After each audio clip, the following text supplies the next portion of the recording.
This is the Adobe Firefly website. Now this is a landing page. This is an overview of a lot of different things. So you can have the image generation, video generation, there's audio transcription, and a number of other things that are both on this site as well as included in the Creative Cloud applications like Photoshop, Illustrator, Premiere Pro, and InDesign. Where we're going to be starting today is, as far as image generation, is for a social ad for a fishing company. So we're going to go in here to create an image, and there's a number of different options that we can go through when we're creating a specific image. In this instance, I already have a prompt worked up, and we're going to hit generate. Now we're going for more of a relaxed backwoods sort of feel in northern Wisconsin. It's the part of the country that I'm from. Now all of these specific photos look pretty good, but this is not exactly what I'm looking for. Instead, I'm looking for something that's a little bit more subdued because it's going to be behind the ad display. I'm also looking for something that's not so realistic, maybe something a little bit more cartoony. So let me make some updates right now. So we do want an art style.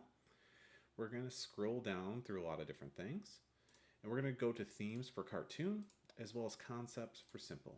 Now there's lots of different ways to mix and match these, so it does come down to playing around and figuring out what works best for your specific asset that you're trying to create. Now I'm going to regenerate this and see how it comes out. Now this is more what I was looking for actually. So I'm going to take a look at these and I'll actually upscale them because it does look like I have one in here that I'm actually going to end up using. So once they've upscaled, we're going to be able to click into the one that we potentially want. Yep, this one's going to do.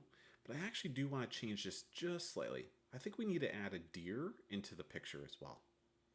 Now I could go back and I could reprompt and go through the whole process again and potentially keep ideating off of it. Or instead, just like within Photoshop, I can also do it here directly within the web browser. I can do a generative fill. Now generative fill essentially is saying, okay, in this specific location, wherever I put the box at, I want something entered into. Now this works both in the Firefly site as well as Adobe Express. It's also in that Photoshop application itself if you choose to use it there. Now I'm going to enter the prompt, and my prompt is going to be white-tailed deer because that's what's common around me. I'm going to hit generate. Now I've gotten a couple of different options here. I go with this first one right there. Essentially, if something didn't look right or if I needed to further change the prompt, I could always do that. I can also just ask for more from the same specific prompt I already had in. This one looks pretty good though, so I think I'm going to download this. Okay, we're going to create another image, but I actually was just told we need to get something out to social this afternoon. We can't have it sitting around. It needs to be out now. So we're going to come down and we're going to go down to the prompt. I have another prompt that I've kind of worked up quickly here. I'm going to hit generate. Now I'm seeing what this specifically looks like. It's giving me the right feel for what I'm looking for. I do want it to be photorealistic because this time I'm actually going to insert our own product, which is a new tackle box, into the image itself. Now as I'm looking at this, it might be a little bit difficult for me to be able to merge my image of the tackle box into these docks. Now there's a couple of different options I could go with. One is I could fire up Substance, and with Substance I can start to stage things and put images in and do photorealistic models and things like that. Alternatively, if I have Creative Cloud Edition 4, I can actually insert the object directly into the AI generated image. So I don't have that right now on this account. So I guess I should probably upgrade my account. So let me do that right now. Okay, so I'm back in the same location. I've generated my first prompt. Yep, it's looking good still as far as kind of what the scene is looking like. This time though, I want to insert my object into it. So I'm going to upload an image right now, right down here in the object composition area. Okay, so I've uploaded the image and now it's showing me what it looks like and where it's going to be positioned within the actual AI generated image. So first thing I want to do is I actually want to remove the background so that way it doesn't have a white box around my tackle box. Okay, now that background is removed, I'm going to move it down towards the bottom and make it a little bit bigger because we need to be able to show it off. And now we're going to hit confirm. So now we're going to see it overlaid on the dock, but obviously once we regenerate this, the system is going to take into account what this is actually at, where it's located, and it'll fill in the rest of the picture at that point. So let's hit generate and see what it does. Okay, perfect. It's popped up. This one's a little bit off the dock, so I could keep regenerating and trying to get other options, but with 4 different options, a couple of them are pretty good.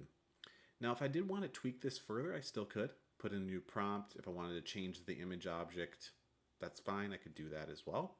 But in this instance, I actually like a couple of these. This one specifically, I like. I like how it's clean for the dock. It moves off into the water. It's got the trees in the background. So we should be good to go on this specific one. So let me choose this one. At this point, again, this is something I could send to Photoshop if I wanted. But since I need to get this out this afternoon and out on social, I'm going to go into Edit. I'm going to create a social post right now within Adobe Express. Okay, as you can see, we're in Adobe Express at this point. It's brought the image over. Now I can choose different sizes, and I can always come in here and customize it to my liking. In this instance though, I'm just going to do a Facebook post. You can see it slightly changed it altered it just slightly there for the size. And now what I can do is I can go through the process of creating this ad, putting in the text overlay. I could pull this back into a generate a template if I wanted to as well. And then at that point, I'm ready to go. I'm ready to post it out directly to social from Adobe Express. So we've shown you a couple of ways to create imagery and move it over to Adobe Express or elsewhere within the Firefly tool. Separately, just to run down a couple additional things, we do have the video beta. Currently that's out, so you can do a text to video. You can also do image to video as well, both for entry and exit of the video. And there's also that translate video that's actively available right now as well. Essentially being able to take a video that's in one language and transform it to another. Whenever you're planning to hike or travel in a state or national park, there are few key... Siempre que planea hacer senderismo o viajar a un parque estatal o nacional, hay algunos pasos clave que debe seguir para garantizar una aventura segura y sorprendente. Chaque fois que vous prévoyez de faire de la randonnée ou de voyager dans un parc national ou d'État, il y a quelques étapes clés à suivre pour vous assurer. Wann immer Sie planen, in einem Staats- oder Nationalpark zu wandern oder zu reisen, gibt es einige wichtige... So as you can see, that works pretty well to be able to move a video from one language to another. Now additionally, we do also have the vector that's out there as well. This is specifically going to be within the Illustrator product though, but it does allow you to create vector-based images with generated AI as well. And this is Adobe Firefly, a tool for image generation, video generation, audio transcription, as well as a number of other things. It's a great way for customers to accelerate their content creation process. Have a good rest of the day.